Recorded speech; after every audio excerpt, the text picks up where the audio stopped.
Hey everyone, welcome back to our channel BEd learners. तो आज मैं आप लोगों के लिए लेके आई हूँ बीएड में आप किस तरीके से 90% स्कोर कर सकते हैं। आपने मेरा थंबनेल तो देख ही लिया होगा, आपको पता चल गया होगा। जैसा कि आप लोग जानते हैं कि काफ़ी जगहों पर एग्ज़ाम्स हो चुके हैं और काफ़ी जगहों पर अभी होने वाले हैं। आपने मेरी प्रीवियस वीडियो अगर नहीं देखी है तो नीचे जाके देख लीजिए। एग्ज़ाम मैं डिस्क्रिप्शन बॉक्स में लिंक दे दूँगी, उसमें मैंने आपको ऑलरेडी बताया है कि आपके मार्च एंड और अप्रैल मिड तक में एग्ज़ाम होने की पॉसिबिलिटीज़ हैं। तो इस वीडियो में आपके लिए सबसे ज़्यादा इम्पॉर्टेंट क्वेश्चन, जो जितने भी स्टूडेंट्स हैं काफ़ी सबसे ज़्यादा क्वेश्चन यही पुटअप हो रहा है कि मैम हम बीएड में 90% स्कोर कैसे कर सकते हैं। तो इसमें आपकी कुछ यूज़फुल टिप्स हैं, 6 टिप्स लेकर आई हूँ जो कि आपको बेनिफिट देंगी कि आप अभी से एग्ज़ाम की स्टार्टिंग कर देंगे, प्रिपरेशन कर देंगे तो आप 90% ईजिली स्कोर कर सकेंगे। जो मेरे चैनल पे नए हैं सब्सक्राइब कीजिए और hit the bell icon button for daily notifications. Daily basis पे आप ये 6 पॉइंट्स अपने फॉलो करेंगे तो आप इजीली 90% स्कोर कर पाएंगे बिना बर्डन के। तो चलिए चलते हैं वीडियो के अंदर। फर्स्ट पॉइंट आता है सिलेक्शन ऑफ बुक्स। आप सबसे पहले ये देखिए आपने सब्जेक्ट कौन से लिए हैं। आप फर्स्ट पॉइंट, अगर आप बुक की सिलेक्शन अच्छे से कर लेते हैं तो आप एक स्टेप आगे हो जाते हैं 90% स्कोर करने के लिए। आप बुक की सिलेक्शन देखिए कि आपने कौन सा लेना है सब्जेक्ट। आपने जो सब्जेक्ट लिया है उसका बेस्ट ऑथर और राइटर कौन है, जिसने अपने कंटेंट को बहुत शॉर्ट लिस्ट में आपको इम्पॉर्टेंट ही सिर्फ उसमें बताया गया है, जिससे कि आप इजीली 90% स्कोर कर सकते हैं। इजीली आप एक स्टेप आगे जा सकते हैं अपने टारगेट पे। तो आप बुक्स की सिलेक्शन कुछ ऐसे कीजिए कि अगर आपको नहीं समझ में आ रहा है हमें कौन सी बुक सेलेक्ट करनी चाहिए, कौन सी आपको लेनी है, कौन सी आपके लिए बेस्ट है, तो आप मुझे कमेंट कीजिए, व्हाट्सएप पे कनेक्ट होइए। मेरा नंबर डिस्क्रिप्शन में ऑलरेडी गिवन है, मैं आपको वहाँ से पूरा गाइड करूँगी। तो सबसे पहला आपको पॉइंट आता है सिलेक्शन ऑफ बुक्स। अगर आपने ये स्टेप अटेम्प्ट किया है प्रॉपर तरीके से तो आप 90% का एक स्टेप ऑलरेडी चढ़ चुके हैं। देखते हैं सेकंड पॉइंट। सेकंड पॉइंट आता है रेगुलर स्टडीज। सबसे मेन पॉइंट होता है रेगुलर स्टडी करना। ये नहीं होता है कि आपने 2 घंटे आज पढ़ा है लेकिन आप 2 दिन 3 दिन नहीं पढ़ रहे हैं, फिर आप सोचते हैं कि हम 3 घंटे 4 घंटे 2 दिन बाद पढ़ लेंगे तो आप बैलेंस कर लेंगे। नहीं, इस तरह से आप 90% स्कोर किसी भी तरीके से आप नहीं कर पाएंगे। आप डेली बेसिस पे 2 घंटे सुबह 2 घंटे शाम को इस तरह से टारगेट बना के चलिए। अपना प्रॉपर तरीके से प्रॉपर टाइम दीजिए। आप 2 घंटे दे रहे हैं तो 2 घंटे आपको पूरा फोकस के साथ अपनी स्टडीज़ को लेके चलना पड़ेगा, जिससे कि आप, और अभी से आप अभी स्टार्ट कर देंगे पढ़ना तो ये आपके लिए बेस्ट टाइम है। ईजिली विदाउट बर्डन आप आगे एग्जाम में अपना अच्छा स्कोर कर पाएंगे।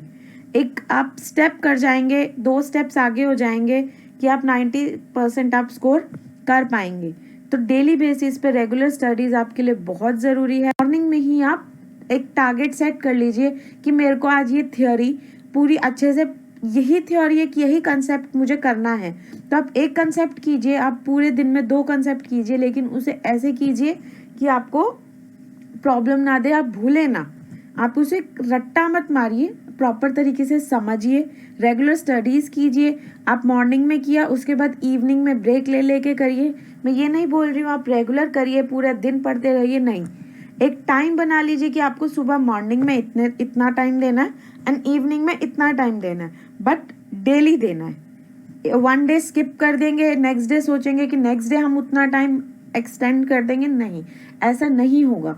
आप ऐसे स्कोर नहीं कर पाएंगे। प्रॉपर तरीके से स्केड्यूल बनाइए अपना, बैठ के एक स्केड्यूल बना लीजिए कि हमें मॉर्निंग में इतना, इवनिंग में इतना, ये दोनों कंसेप्ट हमें आज क्लियर करने हैं, तो आपको वो करना पड़ेगा। देखते हैं अब हम अपना थर्ड पॉइंट, नोट प्रिपेयरिंग। सबसे मेन पॉइंट आता है, थर्ड स्टेप आपका आता है नोट्स प्रिपेयरिंग। अगर आप नोट्स बना रहे हैं, आप कुछ भी याद कर रहे हैं, किसी भी तरीके से आप कुछ भी पढ़ रहे हैं, जब आप रेगुलर स्टडीज़ कर रहे हैं, आपने जो पढ़ा है, आप एक पेपर एंड पेन लेके बैठिए। आपको जो इम्पोर्टेंट लगता है, मेन हेडिंग, एक हेडिंग को अच्छे से समझिए और उसको डेली लाइफ में इंटरेक्ट कीजिए। कि आप कोई भी कंसेप्ट ले रहे हैं तो डेली लाइफ में इस तरह से इंटरेक्ट कीजिए कि वो आपके माइंड में अच्छे से सेट हो जाए। रटिए मत किसी चीज़ को, और जिस जिस चीज़ से आप उसको इंटरेक्ट कर रहे हैं वो आप एज अ इम्पॉर्टेंट उसको नोट कर लीजिए। इससे क्या होगा, एग्ज़ाम डेज के जब आप नियर होंगे तो आपको याद रहेगा कि हमें सिर्फ ये पॉइंट्स पढ़ने हैं, तो उससे आप एक प्रॉपर तरीके से पढ़ पाएंगे, अपना पूरा प्रॉपर नोट्स प्रिपेयर कर पाएंगे। अगर आपसे वो नहीं हो रहा है तो आप वो भी बता सकते हैं, आप मेरे को कमेंट्स में बताइए, नहीं तो मेरे को व्हाट्सएप कीजिए, नीचे डिस्क्रिप्शन में नंबर है मेरा ऑलरेडी, हम आपको नोट्स भी प्रोवाइड करा देंगे। अच्छे से नोट्स प्रोवाइड करेंगे हम, जिससे कि आप इम्पॉर्टेंट, मेन होता है इम्पॉर्टेंट, अगर आप वो इम्पॉर्टेंट पढ़ लेते हैं तो आप आराम से 90% स्कोर कर सकते हैं। कुछ बच्चे ऐसे हैं जो नोट्स नहीं बनाते हैं, वो सोचते हैं कि हमने सिर्फ कर लिया बहुत है, हमने मार्क कर लिया इम्पॉर्टेंट, वो सफिशिएंट है हमारे लिए, वो सफिशिएंट नहीं है। आप प्रॉपर तरीके से एक नोट्स बनाइए, नोट्स पे अपने इम्पॉर्टेंट लिखिए विद हेडिंग, तो उससे आपको क्या होगा, जब आप पढ़ने बैठेंगे तो आपको वो इम्पॉर्टेंट याद रहेगा और आप इंटरेक्ट कर पाएंगे कि हमने इस चीज़ से हमने इंटरेक्ट किया था, तो वो आप भूलेंगे भी नहीं। आप क्रैमिंग मत कीजिए, कुछ मत कीजिए, सिर्फ हेडिंग समझिए और उसमें इंटरेक्ट करके लिखना है, आपको क्या लिखना है, किस तरह लिखना है, आपको एक कंसेप्ट क्लियर होगा तो आप प्रॉपर तरीके से कर पाएंगे। देखते हैं हम अपना 4th पॉइंट। सबसे मोस्ट इम्पॉर्टेंट पॉइंट्स है टाइम मैनेजमेंट। कुछ स्टूडेंट्स ऐसे होते हैं, जैसे एग्ज़ाम लेके बैठे हैं, एग्ज़ाम पेपर, क्वेश्चन पेपर को, एक ही क्वेश्चन को इतना टाइम दे देते हैं कि वो बाकी रेस्ट ऑफ द क्वेश्चंस उनका टाइम पे एग्ज़ाम पूरा होता ही नहीं है। मैम एग्ज़ाम छूट गया, एग्ज़ाम बहुत लेंदी था, ये सब चीज़ें नहीं होती हैं। तो इससे बेटर है आप एक टाइम मैनेजमेंट लीजिए। वो आप कैसे कर सकते हैं, मैं आपको कुछ पॉइंट्स बताती हूँ, ध्यान से सुनिएगा।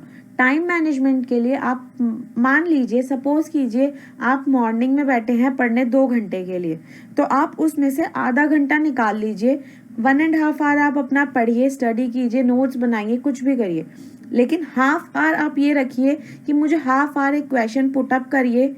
आप 2017 पेपर क्वेश्चन ले लीजिए, जब आपकी प्रिपरेशन हो गई है या हो रही है, कंटिन्यूएशन में है, तो आप कोई भी एक क्वेश्चन लीजिए जो आपने कंसेप्ट पढ़ा है, उससे एक क्वेश्चन निकालिए और उसका आंसर आपको विद इन हाफ आवर करना है कंप्लीट। आप टाइम सेट कीजिए कि मेरे को हाफ आवर में करना है ये आंसर कंप्लीट, 6 to 7 शीट्स मुझे फिल करनी है विद इन हाफ आवर, तो हाफ एन आवर में आप कंप्लीट करिए, उसको लिखिए, अपनी स्पीड एनहांस कीजिए। टाइम मैनेजमेंट इसको बोलते हैं। जैसे जैसे आप स्पीड अपनी इंक्रीज करने लगेंगे कि आप एक क्वेश्चन को इतना टाइम दे रहे हैं, लेके चलेंगे कि 45 मिनट्स में हमें एक क्वेश्चन कंप्लीट करना है, हाफ एन आवर में हमें एक क्वेश्चन कंप्लीट करना है, तो आप प्रॉपर तरीके से अपना एग्जाम कवर कर पाएंगे। इससे आपका क्वेश्चन पेपर भी नहीं छूटेगा, आपको लेंदी भी नहीं लगेगा। अगर जो नहीं आ रहा है समझ में तो वो आप छोड़ दीजिए, स्किप कर दीजिए, उसको बाद में कीजिएगा जो आपके पास लेफ्ट ओवर टाइम होगा। आई होप ये आपको समझ में आ रहा होगा कि आपके लिए ये छोटी छोटी टिप्स कितनी इंपॉर्टेंट रहेंगी कि हम बीएड में 90% कैसे स्कोर कर सकते हैं। टाइम मैनेजमेंट आप डेली बेसिस पे भी बनाइए, अपने रूटीन में भी सेट कीजिए। जब आप एग्जाम पेपर लेके बैठ रहे हैं, अपना कोई भी क्वेश्चन पेपर पुटअप कर रहे हैं, तो क्वेश्चंस निकालिए, उसमें से आंसर मत देखिए, उसका अपने आप लिखिए। उसमें आपको मैनेज करना है अपना टाइम, अपनी स्टडी के लिए टाइम मैनेज करना है। तो ये चीज़ें कुछ इंपॉर्टेंट टिप्स हैं जिसमें आप टाइम मैनेज कर सकते हैं। हमारा 5th पॉइंट आता है कंसेप्ट वाइज स्टडी। तो कंसेप्ट वाइज स्टडी में आपको सिर्फ पढ़ना ही ज़रूरी नहीं है कि आप किसी भी तरीके से कोई भी टॉपिक लेके आप पढ़ रहे हैं, रैंडम कोई भी टॉपिक पिक किया आपने और उसको पढ़ लिया और उसके नोट्स बना लिए, वही ज़रूरी नहीं है। ज़रूरी ये भी है कॉन्सेप्ट आप प्रॉपर तरीके से समझ रहे हैं। कॉन्सेप्ट समझने के बाद उसको कॉन्सेप्ट वाइज आप पढ़ रहे हैं तो आपको वो ज़्यादा क्लियर होगा। एक बीएड ऐसा सब्जेक्ट है जो प्रैक्टिकल नॉलेज पे बेस्ड है, जिसमें कि आप कॉन्टेम्प्रेरी छोड़ दीजिए, कॉन्टेम्प्रेरी हिस्ट्री में आता है, बाकी सब चीज़ें हमारी प्रैक्टिकल बेस पे आप इजीली अपना कर सकते हैं। डेली बेसिस पे इंटरेक्ट करिए, उसको प्रॉपर तरीके से समझिए, तो वो आप एक कंसेप्ट अगर आप क्लियर करके चलेंगे, रटिए मत किसी भी चीज़ को, क्लियर करके चलिए। हेडिंग्स को क्लियर कीजिए, हेडिंग्स क्लियर होंगी तो उसमें आपको लिखना क्या है वो भी क्लियर हो जाएगा। तो एक कंसेप्ट को प्रॉपर तरीके से समझ लीजिए तो आपको वो ईजी हो जाएगा किस तरह से हमें आगे बढ़ना है। तो चलिए नेक्स्ट पे चलते हैं। लास्ट पॉइंट आता है हमारा प्रैक्टिस। अब आपने सारी चीज़ें की है लेकिन एक प्रैक्टिस ही नहीं की है।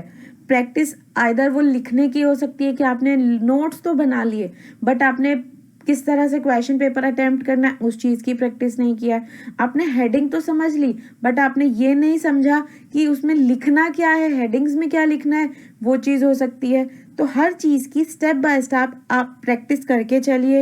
एक टाइम को ले लीजिए प्रैक्टिस करने के लिए, नोट्स बनाइए, नोट्स बनाने के लिए अपनी स्पीड को एनहांस कीजिए। स्पीड को हम एनहांस कैसे कर सकते हैं, जैसा कि मैंने पहले बताया, एक टाइमर सेट कर लीजिए।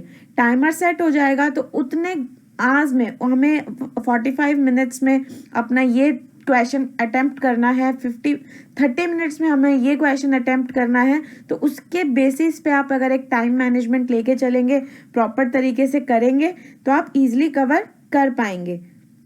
ये मत सोचिए कि आपको किस तरह से करना है, क्या करना है, आप बस ये 6 पॉइंट्स फॉलो कीजिए जिससे कि आपको 90% स्कोर करने में बहुत आसानी हो जाएगी, किसी भी तरीके से कोई प्रॉब्लम नहीं आएगी। तो ये थे मेरे कुछ 6 यूज़फुल टिप्स जो कि रहेंगे आपकी। फर्स्ट पॉइंट मैं दोबारा आपको एक बार आपके साथ शेयर कर लेती हूँ, सिलेक्शन ऑफ बुक्स रहेगा। सेकंड रहेगा रेगुलर स्टडीज़ कीजिए। थर्ड रहेगा नोट्स प्रिपेयर करने हैं आपको, किस तरह से करने हैं, अगर कोई बच्चे नहीं कर पा रहे हैं तो मैं आपको प्रोवाइड कर दूंगी। फोर्थ रहेगा टाइम मैनेजमेंट, टाइम को लेके चलिए, सबसे बेसिक पॉइंट है time management. Concept wise study कीजिए, प्रॉपर तरीके से हर कंसेप्ट को समझिए, जितने भी सारे सब्जेक्ट्स हैं, हेडिंग्स हैं, जो भी है आपको उसको समझ के थियोरी को क्या करना है, प्रैक्टिकल किस तरह से करना है, सारी चीज़ें आपको ये समझनी पड़ेंगी, तभी आप आगे बढ़ पाएंगे।